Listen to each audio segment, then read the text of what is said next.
آج کی آیت، بلکہ جب تو دعا کرے تو اپنی کوٹھڑی میں جا اور دروازہ بند کر کے اپنے باپ سے جو پوشیدگی میں ہے دعا کر، اس صورت میں تیرا باپ جو پوشیدگی میں دیکھتا ہے تجھے بدلہ دے گا۔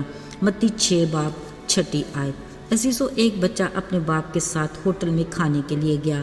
جب میز پر کھانا آیا تو باپ نے بیٹے سے کہا، اس کھانے کے لیے خدا کا شکریہ ادا کرو۔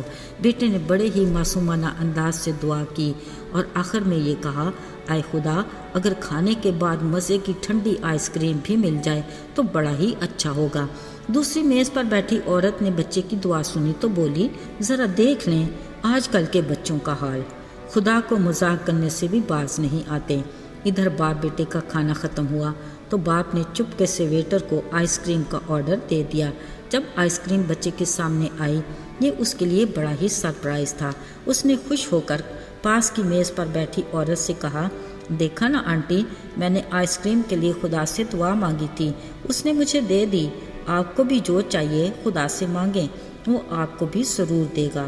میرے عزیزو، دعا کا مطلب ہے خدا سے باتیں کرنا۔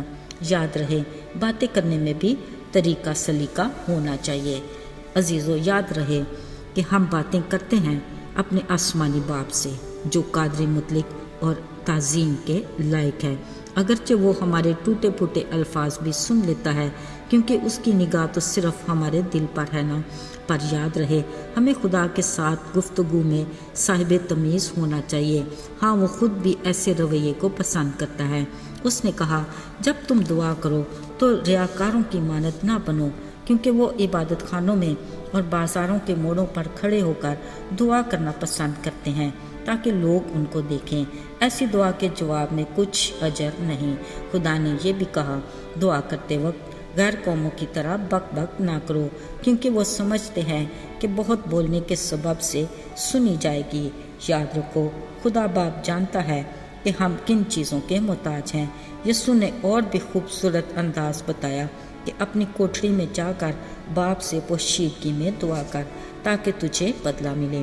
عزیزو، جہاں اس نے ہمیں منظم زندگی گزارنے کے لیے اپنا عملی نمونہ پیش کیا، وہاں یسوع المسیح نے ہمیں دعا کا طریقہ بھی بتایا کہ اس طرح دعا کیا کرو، اے ہمارے باپ، تو جو آسمان پر ہے، تیرا نام پاک مانا جائے، تیری بادشاہی آئے، تیری مرضی جیسی آسمان پر پوری ہوتی ہے زمین پر بھی ہو۔ ہمارے روز کی روٹی آج ہمیں دے، اور جس طرح ہم نے اپنے قرض داروں کو معاف کیا ہے، تو بھی ہمارے قرض ہمیں معاف کر، اور ہمیں آزمائش میں نہ لا بلکہ برائی سے بچا، کیونکہ بادشاہی اور قدرت اور جلال ہمیشہ تیرے ہی ہیں، آمین۔ عزیزو، یہ ایک طاقتور اور بامانی دعا ہے، آسمانی باپ سے بات کرنے کا خوبصورت نمونہ جو یسوع نے اپنے لوگوں کو سکھایا۔ وہ چاہتا ہے کہ ہم خدا کو ایک محبت کرنے والے ابدی باپ کی طرح مخاطب کریں، اس کی پاکیزگی کو قبول کریں اور اس کی تعریف کریں، اور یہ بھی اچھے سے جانیں کہ وہ آسمان اور زمین پر حکمران ہے۔ اس کی بادشاہی کے آنے اور زمین پر اس کی مرضی کو پورا ہونے کی آرزو کریں۔ اس کے بعد ہم اپنی درخواستیں پیش کریں، اپنے روزمرہ کے رزق کے طلبگار ہوں۔ یاد رہے، آج کی روٹی میں ہماری ہر وہ ضرورت شامل ہے جو ہمیں چاہیے، اور بھروسہ رکھیں کہ وہ ضرور ہی پوری کرے گا۔ عزیزوں، ہمیں ہر روز اپنے ازلی دشمن ابلیس سے محفوظ رہنے کی بھی ضرورت ہے۔ اس کے لیے ہم خدا باپ سے مدد مانگیں کہ وہ ہمیں آزمائش سے بچائے اور ہماری کمزوری کے باعث ہمیں ہر برائی سے دور رکھے۔ آخر میں ہم اپنے پورے دل سے تسلیم کریں کہ بادشاہی، قدرت اور جلال صرف اسی الہی ذات کا ہے۔ عزیزو، اس دعا میں خاص ایک بات پر زور دیا گیا ہے کہ اگر تم آدمیوں کے قصور معاف کرو گے تب ہی آسمانی باپ تمہیں معاف کرے گا۔ بلا شبہ دوسروں کو معاف کرنا ہماری فطرت کا آسان عمل نہیں، مگر خدا اس کی خاص تلقین کرتا ہے۔ وہ رحیم باپ جانتا ہے کہ یہ مشکل کام ہے۔ اگر تو ہم حقیقی طور پر عملی مسیحی ہیں تو پھر ہم کھلے دل کے ساتھ یہ کہہ سکتے ہیں کہ میں اپنے خداوند میں سب کچھ کر سکتا ہوں۔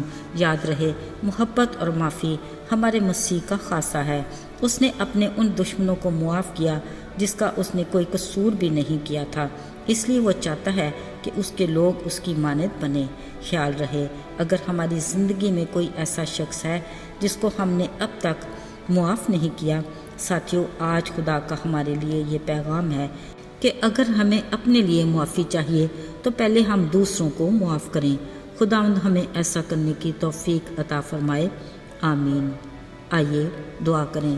اے ہمارے آسمانی باپ، ہم تیرے پیار کے لیے شکریہ ادا کرتے ہیں کہ تو ہمارے کاموں کے مطابق ہم سے سلوک نہیں کرتا بلکہ ہمیں معاف کرتا ہے۔ ہمیں بھی توفیق عطا کر کہ ہم بھی کھلے دل سے دوسروں کو معاف کریں۔ یسوع کے مبارک اور بابرکت نام میں مانگتے ہیں، آمین۔